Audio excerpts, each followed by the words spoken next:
Hey everyone, I hit 1,000 subscribers. Let's do a giveaway.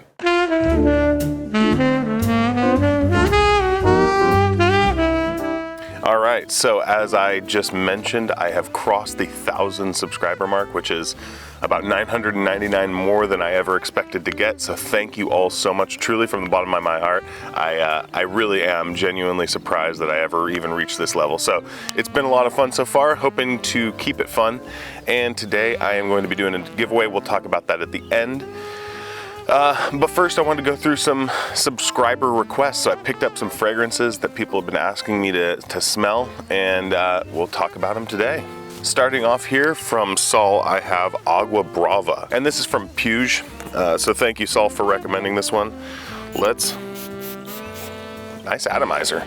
So this came out in 1968, and I'm expecting something vintage as a result. That smells surprisingly modern. So this is like, I think the only one of these that I hadn't actually smelled prior to. I've been sitting on it waiting for this video. That is really, really, okay, so this is not what I was expecting. I was kind of expecting it just to be kind of like a classic men's cologne. And it super is. I'm gonna spray a little bit more on here. It is classic, but it doesn't smell dated. Man, this smells really good. This smells really modern. I wonder, like, I genuinely don't know. I'm wondering if this has been reformulated, because I've never smelled something from 1968. Nothing this old that doesn't, like, this smells more modern. This has kind of a really green, fresh thing going on. Kind of a classic colonia, like cologne sort of vibe. But this doesn't smell dated at all. This smells like this could have come out a couple of years ago.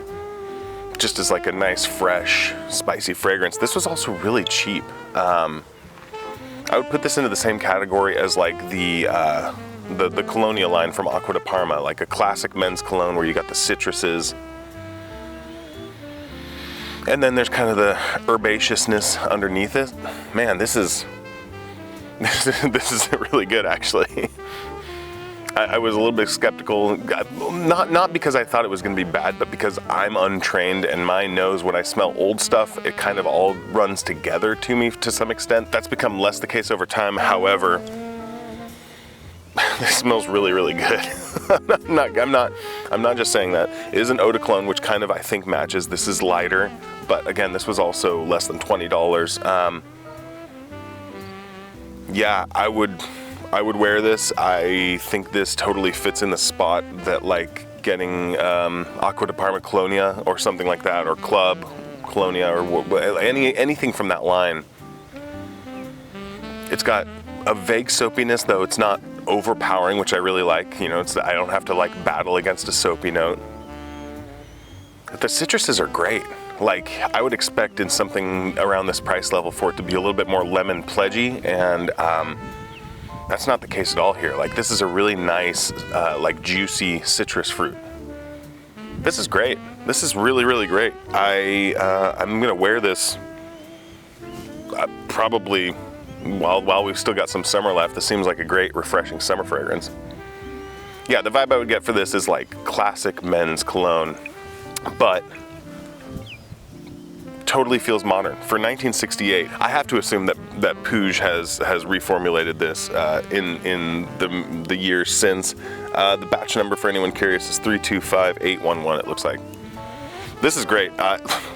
I would heartily recommend this one. You guys actually recommend some great ones, because this is the only one I hadn't smelled, so I wasn't sure, but like the other stuff, yeah, I've got some really good recommendations for you guys that came from you, so thank you.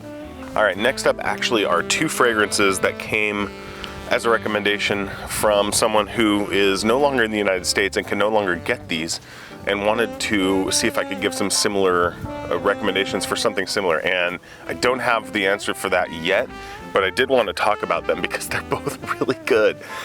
These are from Kumba Made. If you can find it on Amazon, and they're called Egyptian Musk and Water Goddess. And I got these little roll-on, they're little oil roll-ons. They're around $5 each, $5 to $10 each, very cheap. but they smell amazing. So, so Egyptian musk is this one right here.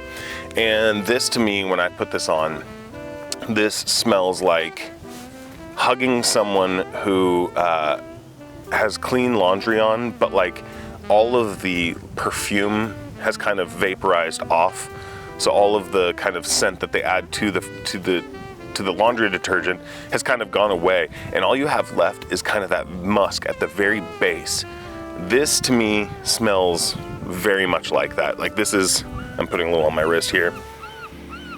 I mean, it's so soft.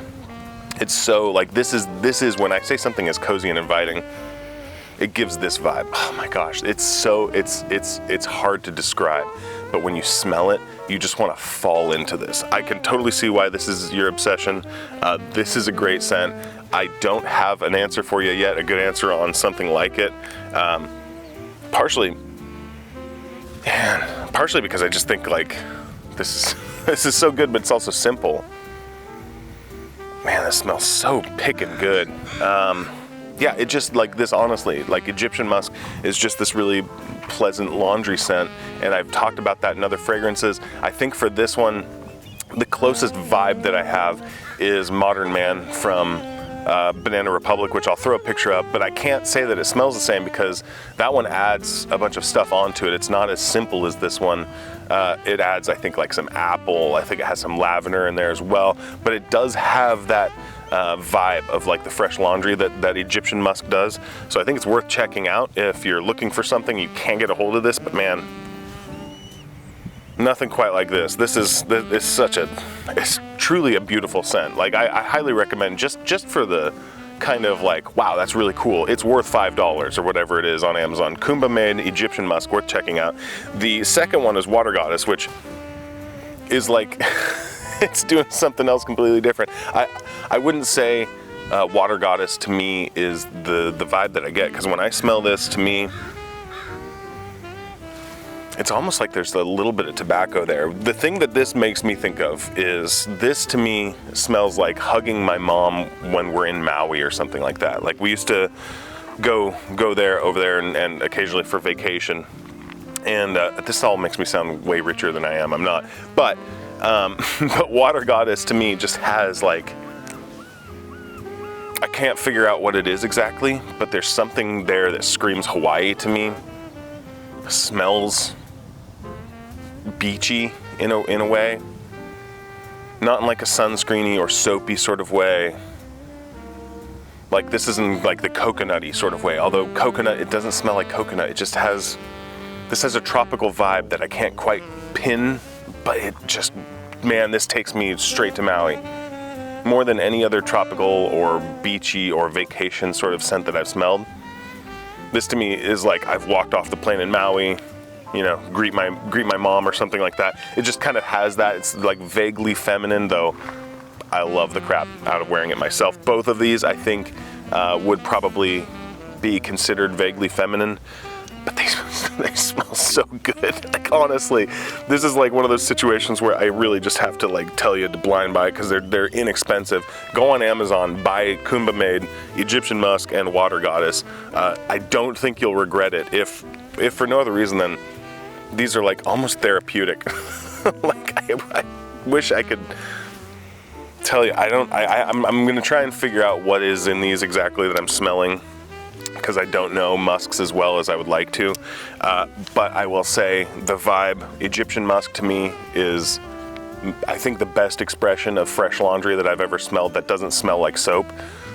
Fantastic. Water Goddess to me is transportive. It takes me to Maui. So it's very simple. Both of them are very simple. They don't have tons of depth. They don't scream a lot because these are roll-on oils, so they're not going to be screamy. These are going to be very personal fragrances that people will only enjoy when they get up close to you. They're killer though. They're really, really good. So thank you so much for the recommendation.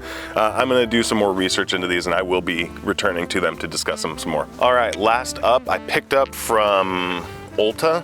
I went and picked up their Billie Eilish little sampler set, which has these two little adorable versions of the bottles that Billie Eilish has, which I love. You know, these bottles are some of the best bottles in perfumery is what I'll say. So the thing, I'm going to set these down because they are splash bottles, and I didn't want to bother with that, so I put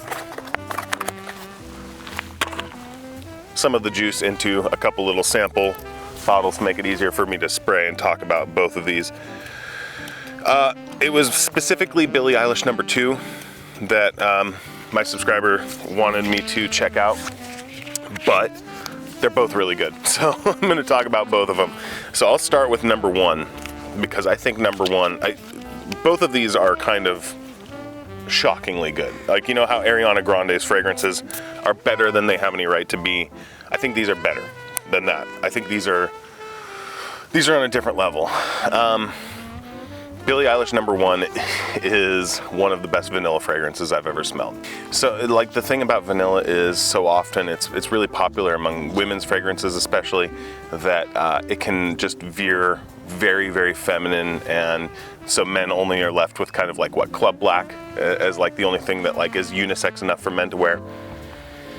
I think this is as good, I think, but different from Club Black. So this doesn't smell like Club Black, but it is vanilla. It's just a different take on it.